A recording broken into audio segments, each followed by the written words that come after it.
The massive Talaxian warship hung in space like a steel predator, its jagged hull reflecting the distant starlight. Inside the vessel's command center, Captain James Miller of the Earth Expeditionary Force stood straight-backed and calm despite being surrounded by aliens twice his size. "Your species will surrender or face extinction," Commander Vril declared, his scaled face betraying no emotion. The Talaxian officer towered over Miller, nearly 8 feet tall with broad shoulders and gray-green skin that seemed metallic under the harsh lights. Miller kept his expression neutral. "Earth has no quarrel with the Talaxian Empire. We came to establish peaceful relations." Vril's 4 nostril slits flared in what Miller had learned was their version of a dismissive snort. "Peace. Your kind spread through the stars like a disease. 3 systems in just 50 Earth years." "Uninhabited systems," Miller corrected. "We've been careful to." Silence. Vril slammed a 3-fingered hand against the command console. "We've studied your history. Humans consume everything they touch. You divide, conquer, and destroy." The 6 other Talaxian officers in the room shifted, their hand claws resting on weapon holsters. Miller was alone except for Intelligence Officer Lisa Brooks, who stood slightly behind him, carefully observing everything. "Commander, there's been a misunderstanding." Miller tried again. "We can discuss." "There is nothing to discuss." Vril moved toward a large cylindrical container at the center of the room. The container was about waist-high to the Talaxians, made of some sort of reinforced glass or crystal. Inside, something moved in the shadows. "What is that?" Brooks whispered, breaking protocol. Vril's mouth stretched into what might have been a smile, revealing rows of blunt teeth. "This, humans, is why your kind will bow to us or perish." Miller noticed how the other Talaxians kept their distance from the container, moving with what appeared to be fear. That was interesting. These creatures had seemed fearless until now. "This is our ultimate biological weapon," Vril continued, placing a hand on the container's control panel. "We discovered it on one of your abandoned outposts, a creation of your own making that you foolishly left behind." Miller exchanged a quick glance with Brooks. The Earth forces had lost contact with Outpost Theta 7 nearly a year ago. The investigation had been inconclusive. "Whatever you found," Miller said carefully, "I'm sure we can reach an understanding that doesn't involve threats." Vril made a harsh sound that might have been laughter. "Understanding. You will understand true power. Your own creation turned against you." The Talaxian's second-in-command stepped forward. "Commander, perhaps we should consider." "Weakness will not be tolerated, Sub-Commander Krell." Vril snapped. "The humans must learn their place in this galaxy."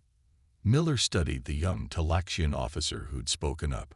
Krell seemed different from the others, more thoughtful, less aggressive. Maybe there was an opening there, a crack in their unified front. "Last chance, human," Vril said, turning back to Miller. "Order your colonies to prepare for Talaxian rule or face extinction, starting with you two." Miller straightened his shoulders. "Earth does not respond to threats, Commander. We came to talk peace, and that offer still stands." The command center grew silent. The only sound was the soft hum of the ship's engines and something scratching inside the mysterious container. Vril's face hardened. "Then you have made your choice." He pressed his hand firmly against the container's control panel.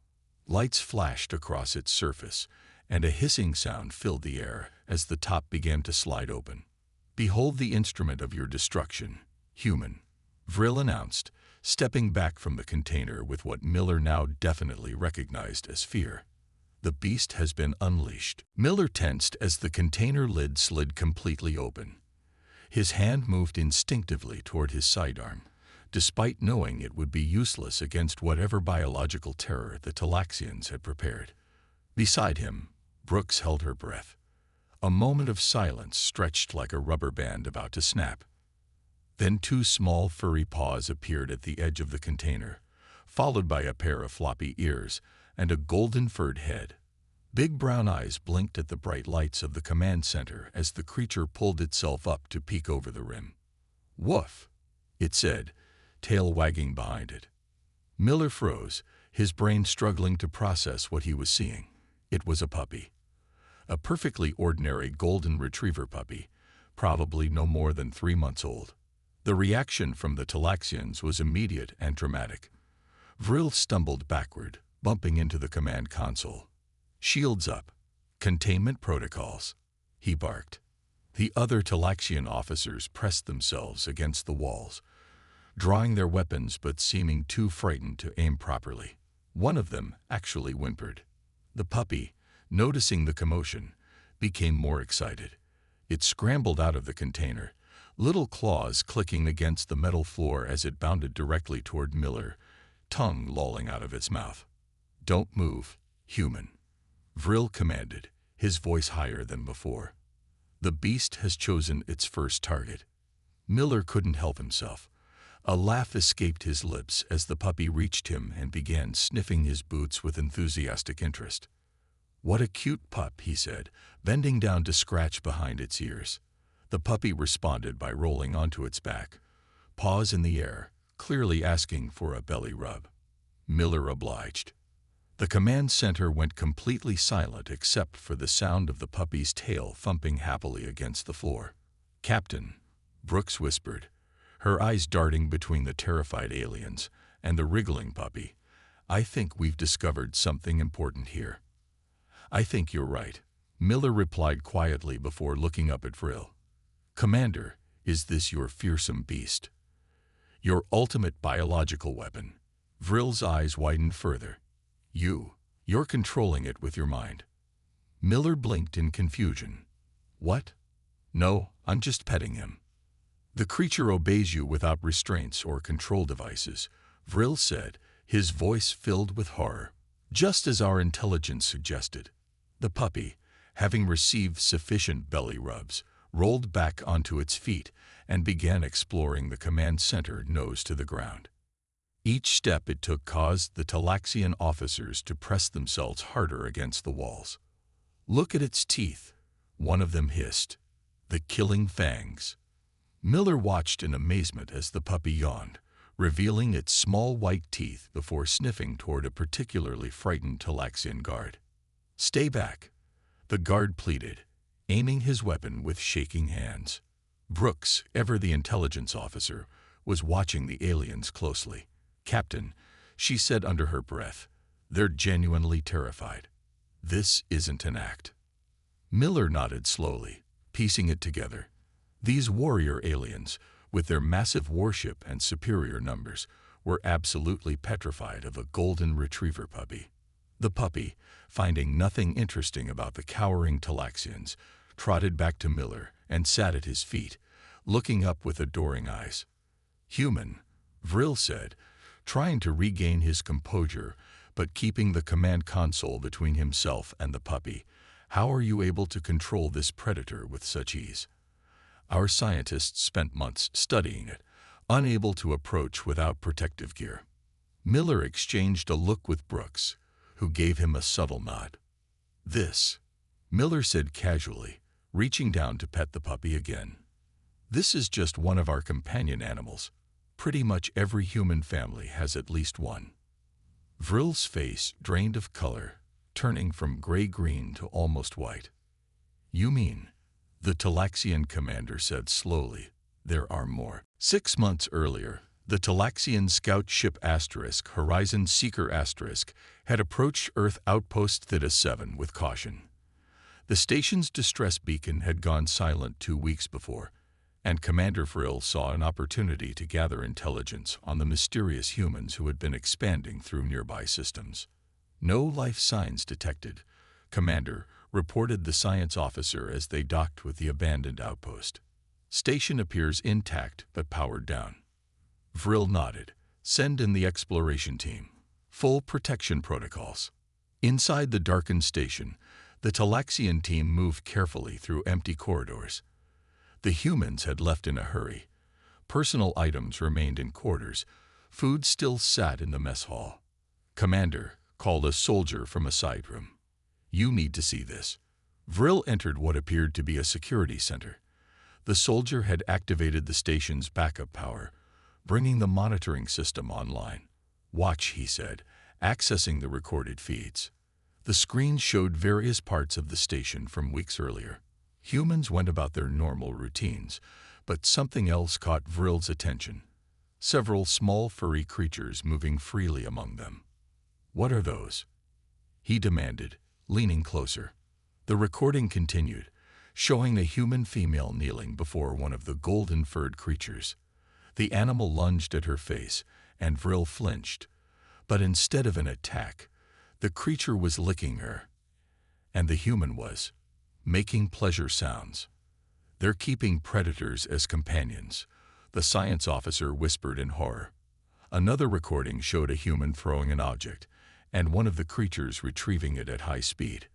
Again and again, testing its endurance. Training exercises, Vril noted grimly. The most disturbing footage came from the night of the evacuation.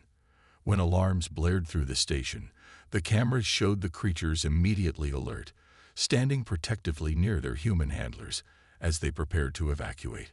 Look at that one, the science officer pointed. On screen, a larger version of the golden creature stood between a human child and a sparking electrical panel, refusing to let the young one pass until adults arrived. Absolute loyalty, Vril said.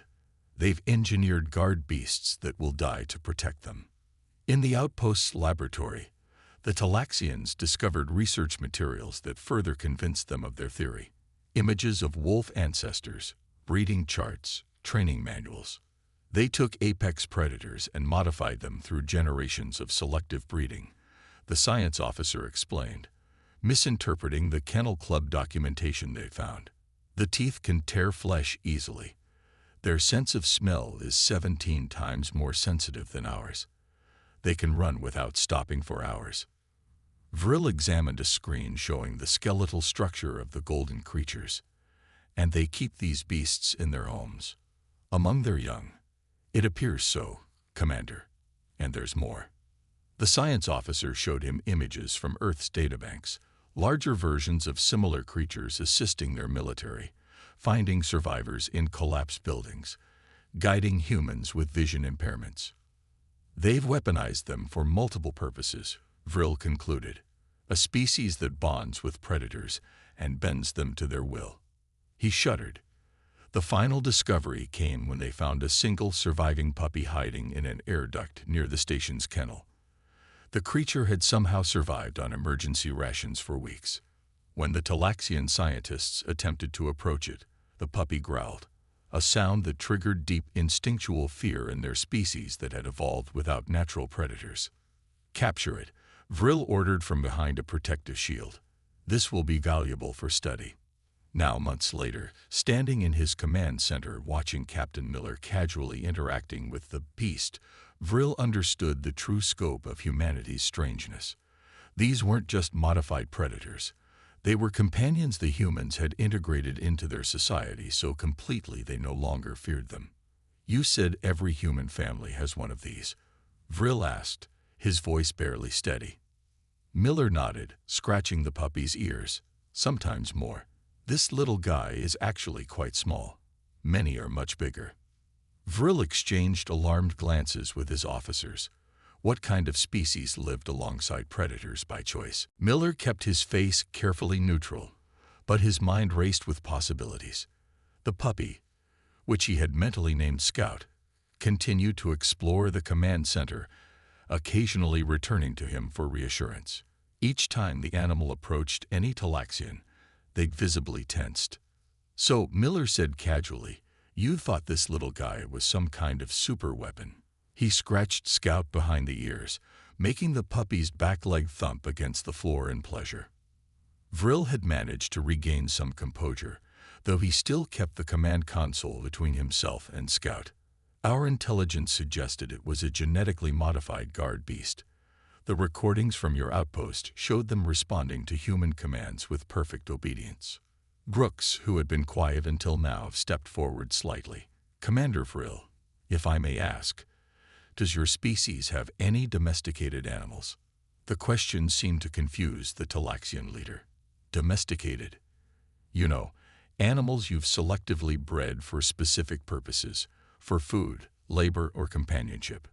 The blank stares from all the Talaxians answered her question. Interesting, Brooks murmured, making a show of taking mental notes. Miller caught on immediately. The intelligence officer was setting up something, and he decided to play along. Brooks, perhaps we shouldn't discuss our relationship with Earth's fauna. That information is sensitive. Brooks nodded seriously. Of course, Captain. Classification level beta at minimum. Scout chose that moment to yawn widely, showing all his tiny puppy teeth. 3 Talaxian officers flinched. This one is still quite young, Miller continued, patting Scout's head. Just a pup, really. Hardly trained at all. He looked directly at Vril. Just one of our less aggressive companion species. Vril's 4 nostril slits flared. Less aggressive. There are more dangerous ones that you bond with. Miller shrugged, trying to appear nonchalant. Every human has different preferences. I myself prefer felines, Brooks added helpfully. Felines, Sub-Commander Krull asked, speaking up despite a warning look from Vril. Brooks smiled. They're smaller than this one, but far more independent. Excellent hunters. They can see in almost complete darkness and move without making a sound. The Talaxians shifted uncomfortably. Miller decided to push their advantage. He knelt down and gently commanded, "Scout, sit." The puppy, by pure luck, actually sat down. "Good boy," Miller said, using the praise as an excuse to give the puppy another pat. He glanced up at the Talaxians. "Basic obedience. Nothing special. You control it with verbal commands only." Vril asked, his voice a mix of fear and fascination. "No neural implants or control collars. Just words and positive reinforcement," Miller confirmed. "Like I said, this is very basic stuff that every human child learns." Brooks casually walked to the other side of the command center, forcing the Talaxians to divide their attention between her and Miller. "The ones we keep at home have much more extensive training," she remarked, as if sharing a minor detail about the weather. Scout, growing bored with sitting, flopped onto his side and rolled over, paws in the air. "Execute defense posture 6, Miller said firmly, improvising wildly. The puppy, of course, just continued to lie there, tongue lolling out. Miller nodded approvingly. "Excellent. Appearing harmless while ready to strike. Perfect execution." Vril's eyes widened. "It's not moving." "Exactly," Miller said gravely. The Talaxian commander stepped back, bumping into a junior officer who quickly apologized. "Perhaps," Vril said slowly, "we should reconsider our approach to these discussions." Miller stood up, trying not to appear too eager. "I think that would be wise. Commander, shall we begin actual diplomatic talks? As equals." Scout chose that moment to get up and shake himself vigorously, sending his collar tag jingling. 3 Talaxian officers reached for their weapons before catching themselves. "Yes," Vril said, eyes never leaving the puppy. "Equal talks would be acceptable." Miller nodded to Brooks, who gave him the slightest of smiles in return. Their bluff was working perfectly. The diplomatic meeting moved to a larger conference room aboard the Talaxian vessel. Miller and Brooks sat on one side of a long metal table with Scout curled up at their feet. Vril and 3 senior officers sat opposite, maintaining what they clearly hoped was a safe distance. "Let us be frank, Captain Miller," Vril began, his voice steadier now. "Your expansion into neighboring systems concerns the Talaxian Empire. We require assurances." Miller nodded thoughtfully. "Reasonable concerns, Commander. Earth has no hostile intentions toward your people." Vril leaned forward slightly. "Words are easily spoken. We require more substantial proof of your peaceful intentions." Scout stirred in his sleep, making a small whimpering sound as his paws twitched. The Talaxian officers tensed immediately. "Is it preparing to attack?" one of them whispered. Miller fought to keep his expression serious. No, he's just dreaming. Probably chasing something in his sleep. They hunt even in their dreams, Vril murmured, clearly disturbed. Brooks cleared her throat. Commander, perhaps to build trust, you might share some aspects of Talaxian culture with us. Do you have any companion species of your own? Vril straightened proudly. We have no need to enslave other creatures for our protection or entertainment. However, he paused for dramatic effect. We do have our own biological assets. He pressed a button on the table console. Bring in the Death Stalker. Miller and Brooks exchanged a quick glance as a side door slid open. A Talaxian scientist entered, carrying what appeared to be a reinforced transparent case. Inside was a small creature with sleek fur, pointed ears, and bright yellow eyes. Behold, Vril announced with evident pride, our most elite hunter organism. Miller stared in disbelief. Inside the case was what looked exactly like an ordinary house cat, a gray tabby with white paws. That's a cat, Brooks said before she could stop herself. You recognize the Death Stalker? Vril asked, sounding surprised. This specimen was captured on the Outer Rim. We've been studying its hunting capabilities. The tabby yawned and began grooming itself. Its killing efficiency is unmatched, the scientist explained. It can go days without sleep, stalking its prey with perfect patience. Miller nodded seriously. Very impressive. Would you like to see it in action? Vril asked, clearly expecting the humans to show fear. Sure, Miller replied casually. The scientist carefully opened the case and the tabby cautiously stepped out onto the conference table. It stretched, tail high in the air, and then sat down to continue grooming. It's assessing the environment, the scientist whispered, identifying targets. Scout chose that moment to wake up. The puppy noticed the cat and immediately perked up, tail wagging excitedly. Captain, Brooks said with mock urgency, perhaps we should restrain our companion. Miller, catching on, replied gravely, no, I want to see how he responds to their hunter. The Talaxians visibly tensed as Scout stood up, eyes fixed on the cat. The puppy gave a small playful bark, his entire rear end wagging with excitement. The cat, noticing Scout for the first time, arched its back and hissed. The Death Stalker has identified the threat, Vril said, sounding relieved. Now you will witness its defensive capabilities. What happened next destroyed any remaining illusion of Talaxian superiority.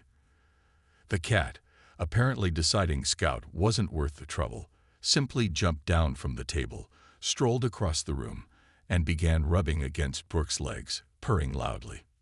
Your companion has tamed our Death Stalker with mind control, the scientist gasped. Brooks reached down to stroke the cat. No, she just likes me. Cats are quite friendly when they want to be. Scout, determined not to be left out, bounded over and attempted to sniff the cat, who swatted at his nose without claws. They're playing, Vril asked, confusion evident in his voice. They recognize each other as domesticated animals, Miller explained, unable to keep a slight smile from his face. They're both companions to humans. The revelation hung in the air as the Talaxians watched the cat and dog circle each other in a familiar dance of feline-canine introduction. Captain, Vril said finally, his voice much quieter, I believe we may have significantly miscalculated our understanding of your species. The diplomatic meeting adjourned after the cat-dog encounter, with both parties agreeing to reconvene the following day. Miller and Brooks returned to their temporary quarters aboard the Talaxian vessel, Scout trotting happily alongside them. That went better than expected, Brooks said once the door closed behind them. Though I'm not sure how long we can maintain this bluff. Miller nodded, watching Scout chase his tail in a circle. We need more information about Talaxian psychology. Why are they so terrified of animals that we consider harmless pets? A soft knock at their door interrupted their conversation. Miller approached cautiously, opening it to find Sub-Commander Krell standing alone in the corridor, looking nervously over his shoulder. May I enter, Captain? The young Talaxian asked in a hushed voice. I must speak with you privately." Miller hesitated, then stepped aside. "Come in." Krell entered quickly, flinching when Scout bounded up to investigate the visitor. The Talaxian pressed himself against the wall, clearly trying to maintain his composure. "I apologize for my reaction," Krell said, his breathing rapid. "The fear is instinctual. I cannot control it." "Why are you here, Sub-Commander?" Brooks asked directly. Krell's gaze darted between them. "Because I believe Commander Vril is making a grave error in judgment, and because I am a scientist first, soldier second." Miller gestured to a chair. "Please, sit down. Scout won't hurt you." The Talaxian remained standing but seemed to appreciate the gesture. "Your companion animals fascinate me. Nothing like them exists in Talaxian culture or history." "Why is that?" Miller asked. Krell took a deep breath. "Because of our evolutionary path. Talaxians evolved as the only intelligent species on our homeworld. We had no natural predators, no competition for resources. Other animal life was simple, non-threatening." "That explains a lot," Brooks murmured.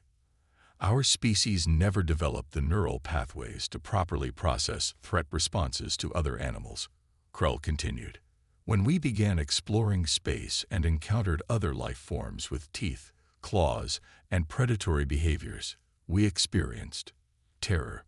Pure, overwhelming terror." Miller contemplated this revelation. "So when you found Scout at our abandoned outpost, our scientists could barely approach the container," Krell confirmed. "The creature's teeth, its speed, its obvious intelligence, these triggered primal fears in us that we have no cultural framework to overcome." "But you're here now," Brooks observed, "with Scout in the same room." Krell straightened slightly, a gesture of pride. "I have been working to overcome my biological limitations through exposure therapy and rational thought. Still, my heart's race and my body prepares to flee. It is challenging." Scout had grown bored with the conversation and curled up in the corner for a nap. "What I find most remarkable," Krell continued, "is not just that humans can exist alongside these predators, but that you have formed emotional bonds with them. You care for them. This concept is revolutionary to my people." "It's second nature to us," Miller said. "Humans have lived with domesticated animals for thousands of years." Krell moved slightly closer to the sleeping puppy, trembling but determined. "I have been studying the records we recovered from your outpost. The concept of companionship with other species could transform Talaxian society. That's why you're really here," Brooks realized. "You see potential in changing your people's relationship with other life forms." Krell nodded. "Commander Vril and our military leadership fear what they do not understand. They see humans as a threat precisely because you can bond with creatures we find terrifying. But I see possibility." Miller watched the young Talaxian's inner struggle with newfound respect. "What do you need from us, Krell?" "Help me understand," he replied simply. "Help me show my people that there is another way. That fear need not define our relationship with other species, or with humans." "That's a tall order," Miller said. "Commander Vril seems set on establishing Talaxian dominance." Krell's 4 nostril slits flared with determination. "Vril fears you now. Use that, but offer him a path toward understanding rather than continued fear." Scout stirred in his sleep, making soft puppy sounds. "Even asleep, he unnerves me," Krell admitted, "but I want to learn not to be afraid." Miller and Brooks exchanged a meaningful look. They had found not just a crack in the Talaxian unified front, but a potential ally in reshaping interspecies relations. "We'll help you," Miller decided. Starting tomorrow, the final negotiations took place in the Talaxian vessel's Grand Assembly Hall, chosen for its symbolic importance. Commander Vril sat at the center of the Talaxian delegation, with Sub-Commander Krell at his right hand. Opposite them, Captain Miller led the human team, with Intelligence Officer Brooks beside him. And at Miller's feet, Scout lay contentedly chewing on a rubber toy that Brooks had fashioned from spare parts. "The terms are acceptable," Vril announced after reviewing the proposed treaty. His voice was formal, but his eyes kept darting to the puppy. Earth systems will remain independent, and the Talaxian Empire will recognize human territorial claims in the Orient sector. Miller nodded. In exchange, Earth agrees to establish regular cultural exchanges and scientific cooperation. There is one additional matter, Vril said, his tone growing serious. The issue of your companion species. The room grew quiet. Even Scout seemed to sense the tension, looking up from his toy. What about them? Miller asked carefully. Vril leaned forward. We request that all official diplomatic meetings include at least one such companion. For security purposes. Brooks and Miller exchanged surprised glances. This was unexpected. May I ask why? Miller inquired. It was Krell who answered. Captain Miller, your companion animals provide a unique opportunity for cultural understanding. My research suggests that exposure therapy is the most effective way to help Talaxians overcome our instinctual fears. You want to use diplomatic meetings as therapy sessions? Brooks asked. We want to evolve, Krell stated simply, as a species and as a culture. Vril looked distinctly uncomfortable but nodded in agreement. Sub-Commander Krell has convinced our High Council that this weakness must be addressed if we are to compete in an interstellar community. Miller considered the request. I believe that can be arranged, but I would suggest starting with puppies and kittens before moving on to adult animals. Agreed, Vril said, a bit too quickly.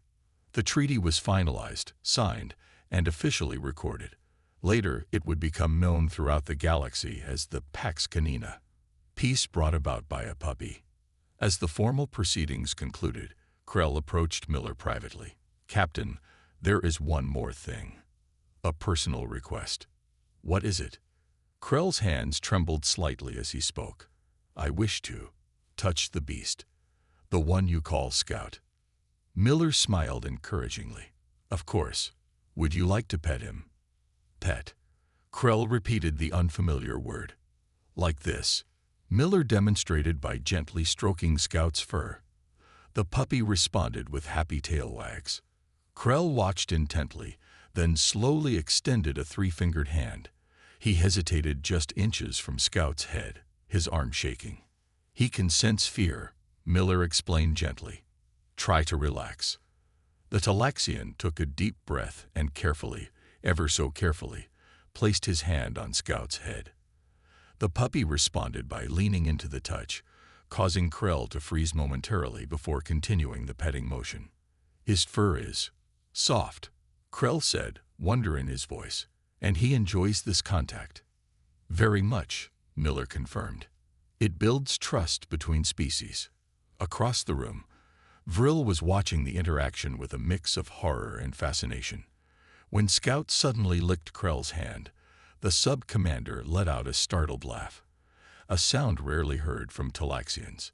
6 months later, the first official Talaxian delegation arrived on Earth. Their primary request, beyond formal diplomatic meetings, was a tour of what humans called animal shelters and pet shops.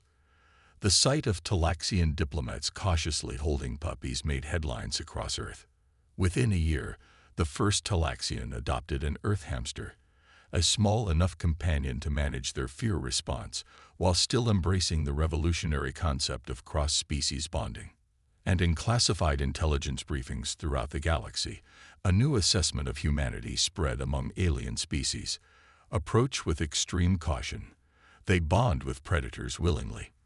They call fearsome beasts cute and invite them into their homes. Whatever you do, do not threaten their companion animals. They value them as family. Humanity's reputation transformed overnight from potential conquest to the species that bonds with beasts, earning them wide berth among the stars. All because of one golden retriever puppy who wagged his tail at precisely the right moment in history.